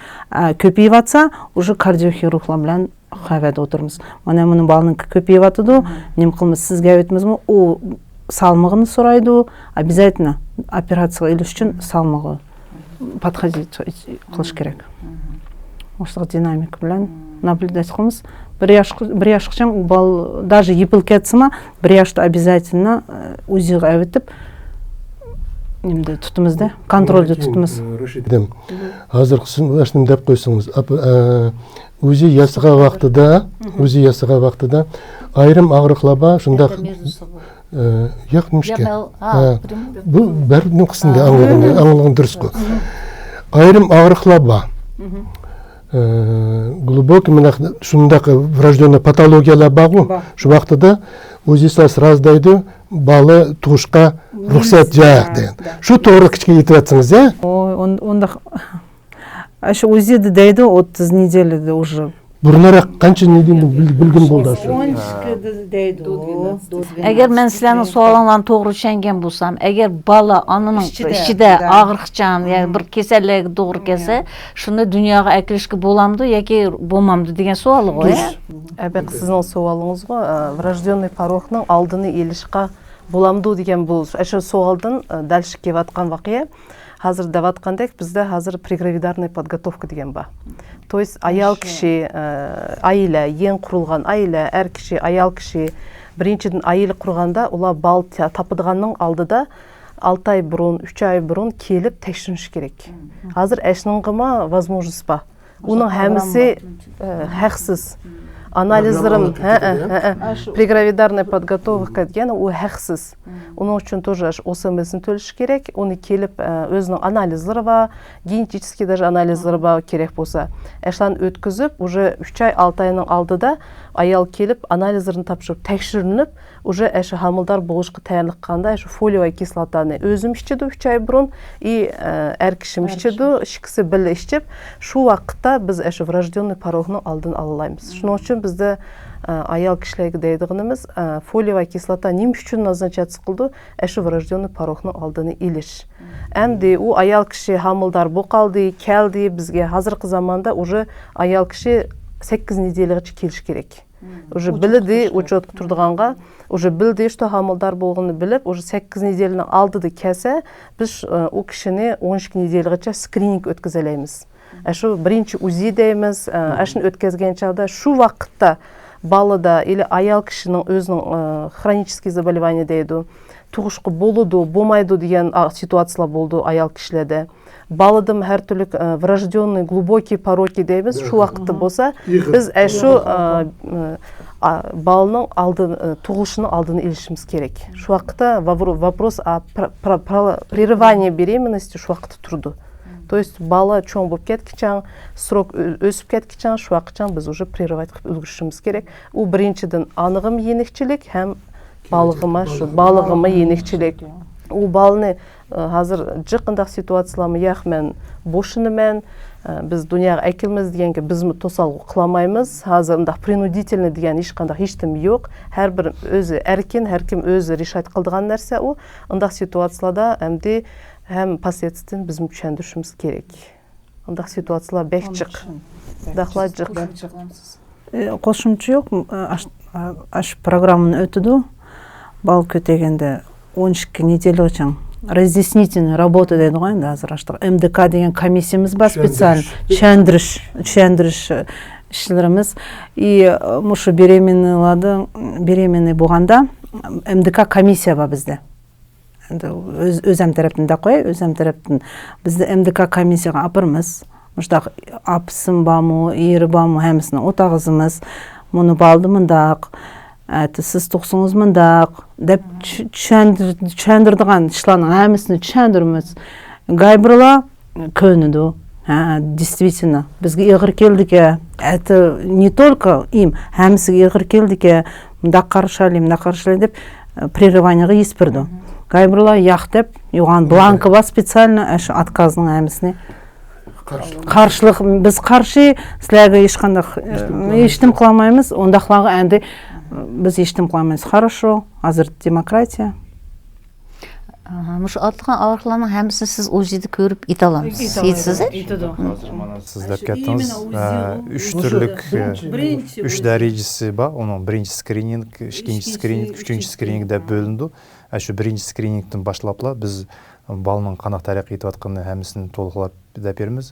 Ол болсым синдром Дауна деген ба, Эдвардсы деген ба, ішкенен ба. Ішкі ағырық ба, әң қоғыплық ағырықла деп атылды. Шыны алдын елеш үшін мұшы балының бұрынын өлчәйіміз, башыларын өлчәйіміз, бойындығы пәрділерін өлчәйіміз. Şu әміз тоғыр болғанды кейін әміз УЗИді. Әміз УЗИді. УЗИді тәкшірейміз. Алақандығы қолырдығы бармақларын тәкшірейміз. Жыныс қандақ әмісіне şu вақты дәперелейміз. Оның кейін ол ішкенші немге өтеді, ішкенші дәрежеге. Ішкенші скринингта балының ішчедегі органларын тәкшірейміз. Беғірі болсын, бөрек болсын, өт қалтысы болсын, досыны болсын, ашқазыны болсын, әмілеріне, сұлырыны, әтті сұлырыны қанша тәкшіреп әмісін дәперіміз. Оның кейін әң ақырқысы үшінші скрининг деп атылды. Үшінші скринингта бал баш білен кеп ятамды, я болмаса ямпаш білен кеп ятамды, пұты білен кеп қалдығала ба. Оның кейін тоғырсыға етіп алдыған балала ба. Шunu aldın ala dəpirimiz. Şunu кейін doktorlar onun ya болмаса операция bilen aldığını ya болмаса öz doğduğanlığını özleri dəpireleydi şu vaxtda.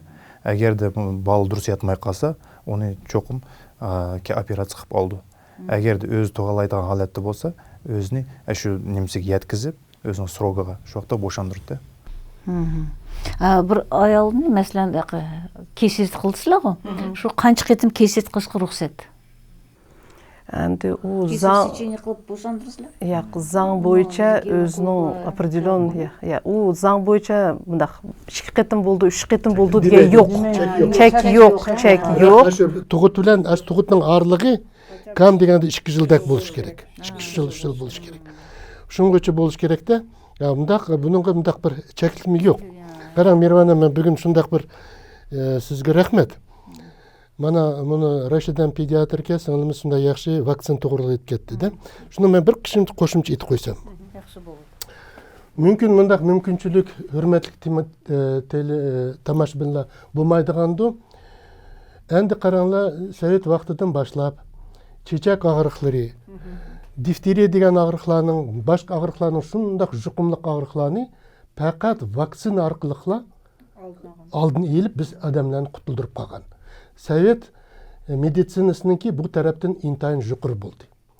Азыр вакцинадан отказ кылыш, уну сагылмаш деген хурапыйлыкның бир түрү. Силер кейинни ойламай атсызлар. Эгер дифтерия деген агырыклар агырыйдыган болса, уну эч ким кутулдырамайды. Onun için difteriyini sıvırıtkı degeni saldı. O bilemse kançı bahada turdu. İtmaya koyu. Onun alamayızlar.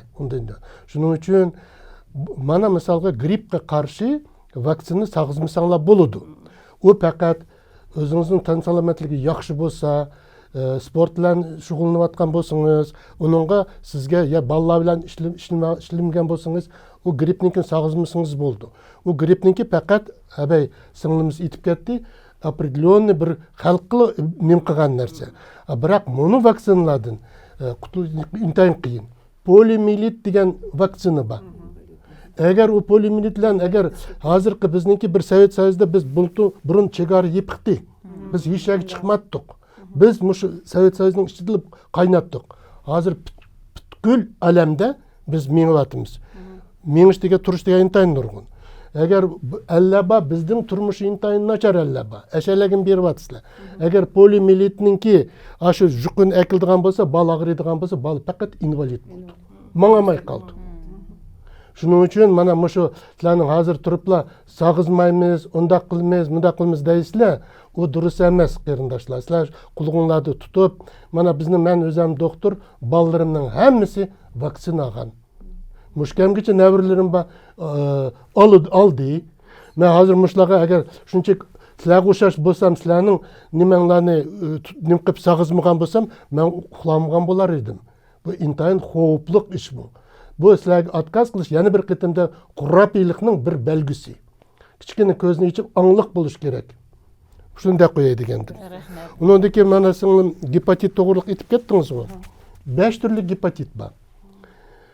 A, B, C, D, Y. Bizning ishlaydiganimiz A degan xalqlar ommaviy og'riydigan. Bolalar og'riydi, juqudu. Maktablarda desa, undan gigiyena yaxshi saqlanmagan yerda. Yana biri bor B, C. B, C og'irgan vaqtida sizlarning sustavlaringlar og'riydi, tizlaringlar og'riydi, butkul badanlaringlar og'riydi. Shu vaqtlarda gepatitga topshirish kerak. Gepatit C misalga og'riqlar bilmay qoldi. Sirroz bo'lganda biraqli biladi. Sirroz degan уже rakning bir turi. Şunun için sizlarninki ayrim vaqtida mushu uning belgileri intayin hazır bu bizning nimamizga yetmay qilishimiz buni vaqtimizga bu şunun için BC degan kimlar yuqtirdi desanglar, parikmaxirlar yuqtirdi, stomatologlar yuqtirdi, manikür pedikürlar yuqtirdi. Şunun için yaxshi stomatologga litsenziyasi bayağı berish kerak. Manikürlarniki hemsini qandaq aşla обработка qilib yasaydi, uni ko'rishinglar kerak. Shu vaqtida sizlar berishdan burun voy azanka, uni mundaqqa deyishga bo'lmay, undan yerga basanglar, o og'riqni yuqtiramaysizlar. Hatto sizning uyingizga kelgan bir og'riq odam sizning nimangiz bilan soqol burtun tushasa, o'sha orqaliqmi gepatit bo'lsa bilan zubnoy shotqalarni ashlar orqaliqmi yuqtirib olishi mumkin. Shuning uchun her yerde pekeslik gerek. Pekeslik gerek. Endi yana bir savol qo'ysam, hozirgi vaqtda qand besimi ko'paygancha ko'p bo'lib ketdi. Shu qand besimining oldini olishning sabablari bormi? Қант бесіме дұрыс дейсіз, азыркы заманда агырыкларның биринчи орунда турдуган агырыкларның бирси деп эсептелинди. Биринчиси жүрөк агырыгы, экинчиси кан бесим агырыгы. Эмди унун алдыны илишка болуду. Биринчиден биздин азыр мушу күлүктө деп атканыбыз питаниябыз дурус эмес. Потому что бурунку заманда у агырык жокты, хехле билметтин да агырыкны. Азыр жылдан жылга у агырык көпөйүп кетип барды. Унун у агырык яшырып кетип барды. Яшлам унун бежик агырат. Эбек деген суалыңыз эшу гамбургеры, энергетики, колбасные, газированные напитки, эшла хаммасы иш куруш ишлерин хаммасыны уже бузуду. Шунундан кийин, конечно, кан бесим агырыйды. Унун уже осложнениясы бек жык. Диабет неме деген болот? Кан диабет дегенде. Ашу сахарный диабет. Бурунку заманда биз эң окугаларда только кан диабети первый тип, второй тип деп бөлүнөт. Биринчи типте только кичикиле агырат, экинчи типте чоң кишилер агырат. Азыркы заманда у жылдан жылга яшырып кетип барды. Унун алдын элишке болуду. Биринчи очередь это диета эмес, это правильное питание. Дурус тамакланыш, тамакны дурус таярлаш, тамакны вактыда еш. Кичик балларга һәр түрлүк татлыган көп эмеш, газированный напитки, энергетики, гамбургеры, чипсы, вот эти, ашланы азайтыш, конечно. Шуның үчүн биринчи очередь балларның культура питания, эшин үгүтүш керек. Балларга дурус тамакланышын үгүтүш керек. Уның үчүн, конечно, һәм тәрбия үйдөн башланды. Вактыда эдгени туруп, ата-аналар яшла основном атаны бал тугандан кийин балга как положено каш кылып, чейини берип дегендек ысык тамак бир кичикенен бир 100-200 грамм болсун ичип алса, эш өзү жетиди. Суну жык ичиш, су жык ичиш керек, һәр түрлүк татлыклан жык ичмеш керек. Азыр көп андак нерселер көбөйүп кетип барды. Балла эшнеңден һәр түрлүк агырыклам жык. Эш биринчи очередь питанияден баглык. Енді қазір сіз суны көп ішіш керек да, şu sunun içine yolu bağ деп ойлаймын. Енді қазіргі интернет заманында қазір көп қарайдыған болып кеттік. Интернетлерде суны әтиелік ішішке болмайды. Оны орныңдан тұрып, ağızlarını çaqap, aldırmay ыңытке ішкен дейді.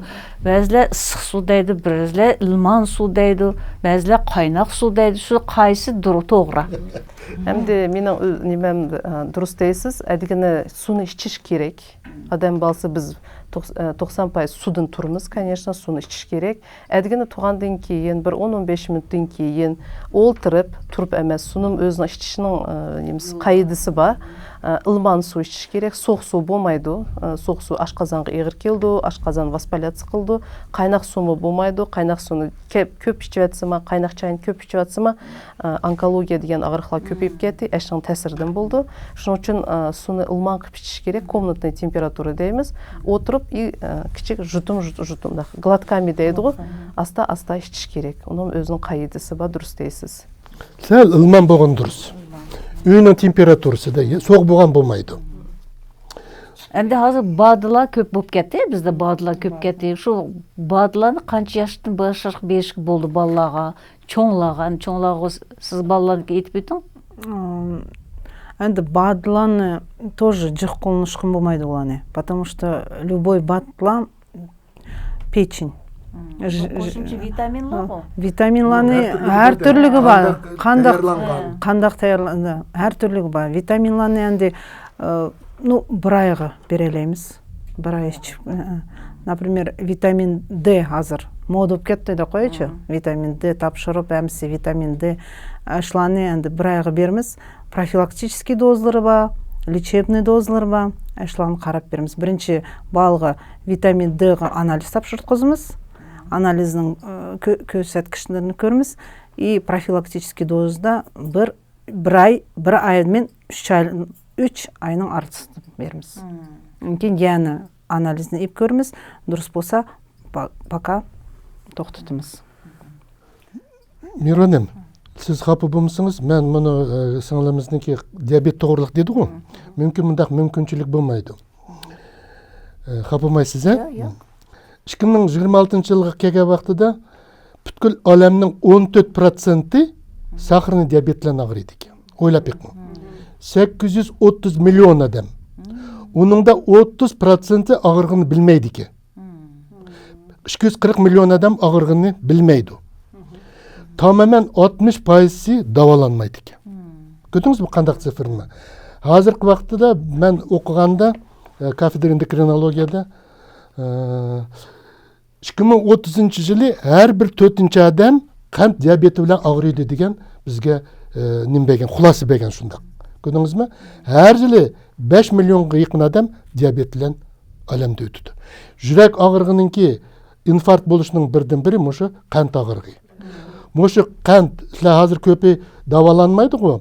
Я көкат ішіді, я башқа бірінен ішіді бұла әр түрлік дегенін аңлайды. Докторны тыңшымайды, башқысын тыңшайды бұла. Şu vaqtida қан қойықлышып кетеді. Қан қойықлашқанды кейін тромба чапсан пайда болады. Әнді ең бірінші немісіне етіп қойай, бәлгілерін. Әң немісі ұссаш. Егіз бошлығы құрғыдап тұрды. Елден ел тәрәткі шығып тұрды. Чапсан еріп қалды. Әнді кішік балла әлқі бір мұнша диабетінің бірінші түрі ба салмығын жұтырды, ішкінші түрі ба салмығын қошыды. Ярышырақ бала, жылдан әчік кетім ярышырақ болды, ұзақ сақаймайды. Яны бір бәлгісі. Бұны терілі құрғақ болуды. Адамның чатырлық қытшыды. Айрымына дайды, менің пұтым мұзлаплы тұрды дейді. Бір бәлгісі сақырны диабетінің шу. Әгер көңіліңлағы елішінің әдеті жоқ, әвлаттың берілдіған ауырықларының бірі қант диабеті. Шының үшін ата-аныңызды қант диабетіңіз ба мұ? Тілі олаға көңіл бөлішіңлер керек. Әмі тапшырып тұрыш керек. Яны бір ері, әгер бала 4 килограмм оныңдың жүкірі тұғылса, о диабетлен ағырыш қоплығы ба, педиатрлар оны яқшы біледі. Шының үшін мұнда қазіргі уақытыда әр түрлік докторханыға барды. Ой, алты менің сақырымды 6 кедейді миллимольға. Әнді әң немесе, әгер сілі маштақы симптомлар болса, 5-тен 8-ден жүкір боптыса, аш қосаққа. Оныңға біз диабетіне бұрын диагноз қойшымыз керек. Оны предиабет дейді. Шу вақытта адам балсы өзіні тұтып, стол номер 9 деген ба, интернет кірсаңла, мұшы сахарный диабетінің қандақ тамақлыныш тоғырлық кетеді. Әң яқшысы гликозированный гемоглобин деген ба. Әгер ойнап тұса, оныңға тапшысаңла, әгер 6 болса, болды бірділі біз сахарный диабетіні қойымыз. Мәні мұндақ ері ба. Шының үшін бұл әң мұхим, келешекті әң проблема болдыған ağırlıklarının biri. Sebebi hazırki vaqtda gazirованный напиткаларын балалар кичигиден татып içidi mana. Bu onundaki qanның мөлчәрі интайын жүқри. Шуның үшін бірден бір тоғры yol аш диабет қиып келдіған шу mana. Onunki хемірлік тамақ. Біз нұрғын миллетimiz хемірлік тамақны нұрғын yeymiz. O yani қауіплік. Mana. Şu qo'sh qo'yғанымда енді бір мұншылар көпі білмәмін, көпі даваланмайды. Мана приемға маңа доктор келді, қарысаң, қат яман жүқыры, әмсін көрсе, дор ішмейді. Ондақ емес. Айрым дорлар хаққаттан да бұл диабет деген сонда иғыр ағырық сақаймайдыған ағырық. Бақат оны күтуді қалла ағырық. Şu вақтыда қат, әгер оның основным бізде ашқазан асты бәзілері инсулинні ішлеп чықырды. Инсулин келіп, қанғы түшіп, қан арқылық біздіңкі 3 айдекі қатны бізге сіңдімәшкі тұршыды.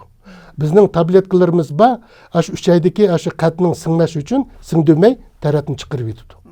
Әгер айрым вақытта 10-15 жылдан кейін таблетка бәрі-бірді инсулинға өтішке тоғры келді.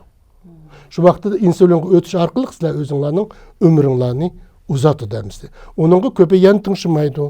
Vaqtni o'tkazib qo'yishimiz kerak. İnsulinni ilish kerak deysiz. Kerak. Insulinni hozirgi mana birdan bir yosh bolalardan 20 yoshgacha sahrin diabet bilan og'risa, ularga insulin kerak. Uningsiz bo'lmaydi. Uningsiz u yerda insulin oshqozon osti bezda uyqu bezi deymiz. U ishlab chiqamaydi. Çıkamız insülini qaydan aldı? Абсолютно недостаточно істейді оны. И ян дейдіғінің ба, мұшы қант диабет тұғырлық деймі, біздің дөлетті скрининг деген программа ба, мұшы қант диабеті именно әш скринингқа кірілген. У скрининг программасы 2 жылды бір өткізілді. Әр бір адамге 40 яштың жұқыры, 40-тың, әқсіз, 40-тың 76 яшқычаң. Ашы учет тұмысы ма, диабет тұмысы ма, страховкасы болмысы ма, қарайсыла қошты? Ашынғы дәй деген қойымды. Әмді у біздің скрининг 40 яштан 76 яшқычан әр 2 жылды бір четный, нечетный года деген ба. И хәқсіз. Мұшы жылдан башлап, у программа хәқсіз болды. То есть страховкасы ба му, yok mu, оныңға қармаймыз. Біз әші 2 жылды бір мұшы населенияны чақырмыз, әшініңға гликированный гемоглобин дейді, әшін алмыз. Шу вақытта сеніңді сахарный диабет ба му, қант диабеті yok mu, әшін алдыны еліш. То есть это профилактические методы выявления дейді ғой заболеваний. Әшу күдөләтті шындақ возможность берілді біздің населенияға. Чоң возможность, чоң возможность. Сөзіңізді бөлеткенім әбәй дегенімде көпі дейді, менің страховкам жоқ, поликлиникті қармайды дейді. Ондағы мәс, мана азыр, мана сіңліміз яқшы түшәмдір етіп кетті мана. О, сам ең яқшы тіркіліп қойшы керек. Тұрватқа еріңлаға. Бияда пропискінің ешқандай қажеті жоқ. Сіз қайсы районды тұрсыз, шу районның немесілен келіп, шу медицинский поликлиникаға, шу мәхкемеге учет тұсыңыз болды. Фактически проживание. Шу вақтыда оныңда ашу бойынша өзлер шақырды. Сәді 40 яш ма, қанша яшта? 40 яштан 76 кечі болды, әр 2 жыл. 2 жылда мана. Мана чоң нәрседе ашу мен нұрғыны білмейді. Оныңға ашу сахарный қант диабеті дейміз, қан қысымының ағырықлары, ашу атеросклерозның алдыны елеш, глаукома кірді, рак толстого кишечника, шейки матки, аял кішілерге и молочной железы, әш әмісі мұшы жылдың татып әқсіз шындақ скрининг. О, әқсіз мана қандақ яқшы. Нұрғыны тіркіліп қойған дұрыс. Бұрын оғыныңға. Тилман, әнді сіз мұшу рак ағырға хақыда нем деген боларыңыз? Сіз шуны мы көріп біләлемсіз? Әлбәтте бізді рак ағылықыны еніқ көрішкі болды УЗИда. Яны бұсымы әгер рак ағырғы тарқып кетсе, метастаз дейміз оны. Бейғырда, бұмысы өпкіде, бұмысы 3 айда көрішкі болды УЗИ арқылық. Қалқан сыман бәзді нұрғын болды, рак ағырықлары сүт бәзілерін тәкшірейміз. Сүт бәзді азыр аялларды көпінші байқылы атыды. Мұны ақырқы вақылада енқі деп кеткендек қатерлік ішқыла көбейі атыды. Шының алдын еліш үшін сүт бәз докторы қарайдыған маммолық дейміз. Ола әшіла немге әуеті атыды. УЗИға, оныңды кейін маммографияға әуетіді. Шыныңды кейін енықлаймыз да. Яқшы, рахмет. Әнді халқымызда, әнді өзіміздің адетілді етқанда, әр қандақ ағырық нервтің пайда болды дейді. Шыныға қанақ қарған боларыңла, шыны бір аз етіп өтсаңла? Бұның да қараң, бұл азаманда, бұл көңілсізлік, рұш етқан стресс дейміз, жаман нұрғын. Әнді оны дұрыс қобыл қып үгініш керек. Біз кішігіміздің балаланы ашыныңғы тәрбиелішіміз керек. Балаланы рухани байлығыны кішігіден өсірішіміз керек. Шу вақтыда көрінген кішіккені мұндақ бір қапчылыққа иғырамай, енік түрді қобыл қыса, чоң оғанда аштақ болып өсіді. Йоқлы бір немге қапы болса, йоқлы немге чечілей бірдіған болса, келечекте қан қысымы көтерілді. Башқа ағырықла пайда болды. Ашының әмісі нервный системасы бағынышлық. Әгер мұшы поликлиникада кәген ағырықланың ки 100% отаса, әгер яқшы психолог, психотерапевт отаса, 35%-ні яған ағыры жүгелді. Яған өзі ағырық тепіп жүгелді ба.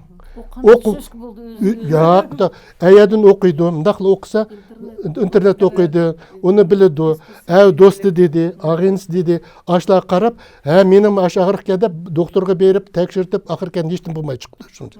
Мен үшін үшін, яқшы психолог, психотерапевтла отырдыған болса, 30-35% ғалеуден өтіп кетеді мен. Мұндақ ері ба. Нервный система әлбәтті, әгер нервный системаға әнді әлбәтті интайын иғыр вәқиялар болды хаятта, енік вәқиялар болды. Оныңға әммесіге біз баланы өзіміз ма. Азырқ вақтыда интернетте yok нәрселерні көмей, Google кірсаңла, психологла, психотерапевтла ба,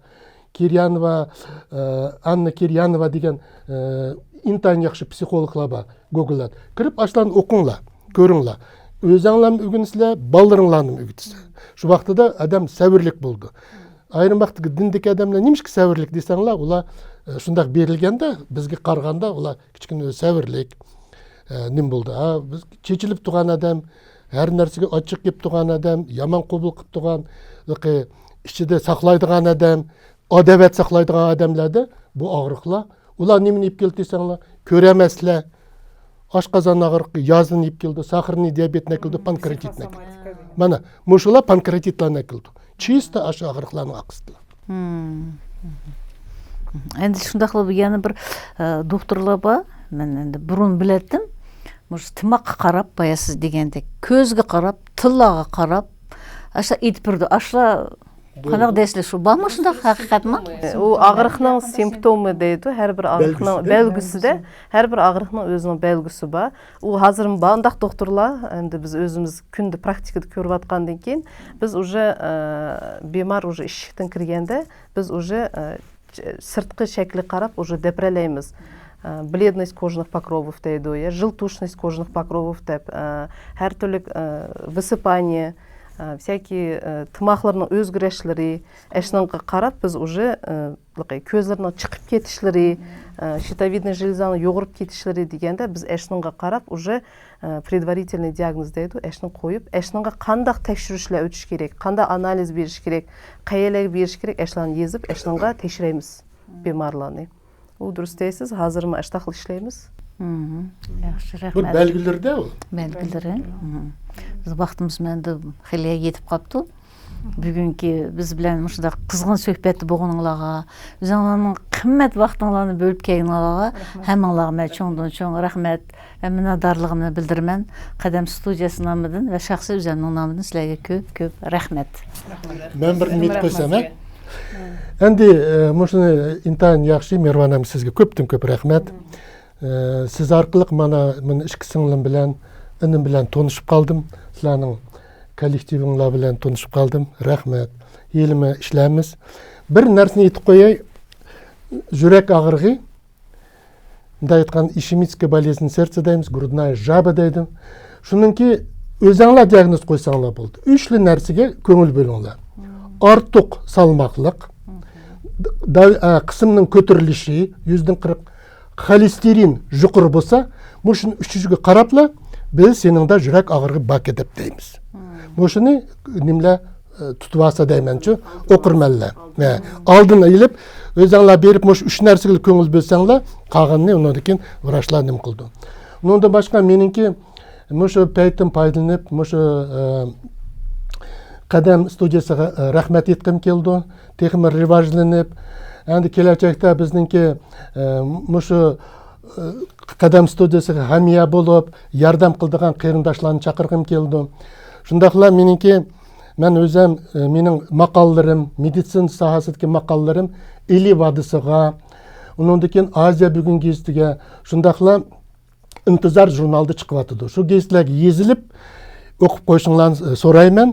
Shundaqla meningki o'zimning kanalim bor, Abdukarim degan kanal. Shuningga hammanglarning tirkilib qo'yishinglarni so'rayman. Sizga bek cho'ng rahmat. Durust deysiz, bugun ko'kda siz bizni chaqirib, biz bugun ruhiy dam oldik. Өзіміздің мұштақ ұйғыр тылыда мұштақ телеканалымыздың балығы бәк біз қошал. Мұшық телеканалымыз бұныңды жұқыры өссін, сіләге чоң ұқтықланы тілейміз. Әшініңға әмді сіләге қошылып, ярдам қылышқан дұрыс дейсіз, біздің өзіміздің телетамашымыз, үлішіміздің қошса, телетамашымыз мұшының үлішінің қошса әшін сораймыз. Hürmetli Telegram aldırdığı mehmanlar, körermeler, bugünkü bizden söhbetimiz daya kızgın oldu. Ben kenginalığa bir bəhrəman buldum, xursand buldum. Sizlərə köp teşekkürümü bildirmən. Keyinki uçraşqıça sağ-salamat aman bolaylı.